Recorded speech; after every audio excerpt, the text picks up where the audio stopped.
अस्सलाम वालेकुम दोस्तों, मेरा नाम है अजीम और आप देख रहे हैं मिस्टर नीनी यूट्यूब चैनल। प्यारे दोस्तों, आज की इस वीडियो में मैं आप लोगों के सामने लेके आया हूँ नॉक्स कंपनी का क्रिप्टॉन PV6000 ट्विन मॉडल। इस इन्वर्टर की खास बात यह है कि जनाब ये 6000 वाट तक आप इसके साथ सोलर पैनल अटैच कर सकते हैं और 4 किलोवाट की पूरी आप लोगों को ये आउटपुट देने की सलाहियत रखता है।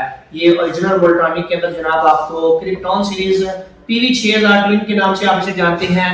इस इन्वर्टर की एक खास बात मुझे ये भी लगी है कि इसके अंदर जनाब बिल्ट इन वाईफाई और बिल्ट इन BMS की सपोर्ट आपको देखने को मिलती है, यानी कि आप दुनिया के किसी भी कोने में बैठ के इसे ऑनलाइन मॉनिटर कर सकते हैं। बिल्ट इन BMS का फायदा ये होगा कि कोई भी ब्रांड की बैटरी आप इसके साथ आसानी से कम्युनिकेट कर सकेंगे। इसके अलावा डुअल आउटपुट की ऑप्शन है, यानी कि आप लोग अगर लाइट जाने की सूरत में अपने AC को कट ऑफ करना चाहते हैं किसी स्पेसिफिक लेवल के ऊपर जाके कि आपकी बैटरी ज्यादा ड्रेन ना हो, तो आप डुअल आउटपुट का ऑप्शन यूज कर सकते हैं। इसके अलावा ये बैटरी लेस डिजाइन है कि आप चाहे तो इसके साथ बैटरियां लगा लें, चाहे तो आप इसके साथ बैटरी ना लगाएं।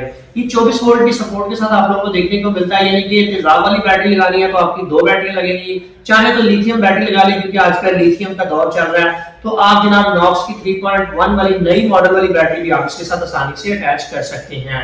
इसके अलावा ये वॉल माउंट डिजाइन है, बैक साइड बहुत खूबसूरत है, साइडों पे एंटी डस्ट फिल्टर आप लोगों को नए डिजाइन के देखने को मिलते हैं।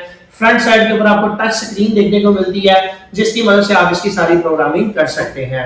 अगर बात करूं मैं लोड की कि आप लोग इसके साथ क्या-क्या लोड चला सकते हैं, तो आप एक वक्त में इसके साथ 1 डेटा का AC, लाइटें, पंखे, फ्रिज आसानी से चला सकते हैं। मोटर भी आप इसके साथ चला सकते हैं। अलबत्ता पाकिस्तान में आपको पता है कुछ मोटरें ऐसी होती हैं जो बहुत हैवी झटका मारती हैं जिसकी वजह से इन्वर्टर ओवरलोड होने के चांस होते हैं।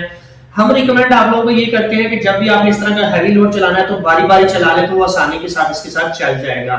नॉर्मल घर में होता क्या है कि आपका एक AC, एक मोटर, लाइटें, पंखे, फ्रिज वगैरह होती है, वो सारा लोड आसानी से मैनेज कर सकता है। सिर्फ AC और मोटर को आपने मैनेज करके चलाना है, यानी जब AC चल रहा हो तो मोटर बंद करें और जब मोटर चल रही हो तो AC को मैनेज कर लिया जाए, तो आप इसके ऊपर आसानी से चला सकते हैं। उसका फायदा ये होगा कि इन्वर्टर ओवरलोड नहीं होता। सो दोस्तों, अगर आप लोग चाहते हैं कि मैं इसकी डिटेल वीडियो बनाऊं तो आप हमें कमेंट सेक्शन में जरूर बताइएगा। हम इसको लाइव टेस्ट करके आप लोगों को दिखाएंगे कि इसके ऊपर क्या-क्या लोड चल सकता है। सो फाइनली दोस्तों, आज की वीडियो यहीं तक थी। उम्मीद करते हैं आप दोस्तों को पसंद आई है। वीडियो पसंद आने के बाद वीडियो को लाइक जरूर कर दीजिएगा और अपने दोस्तों के साथ शेयर कर दीजिएगा। अपना बहुत सा ख्याल रखिएगा, अपनी दुआ में याद रखिएगा। अल्लाह हाफिज। पाकिस्तान जिंदाबाद।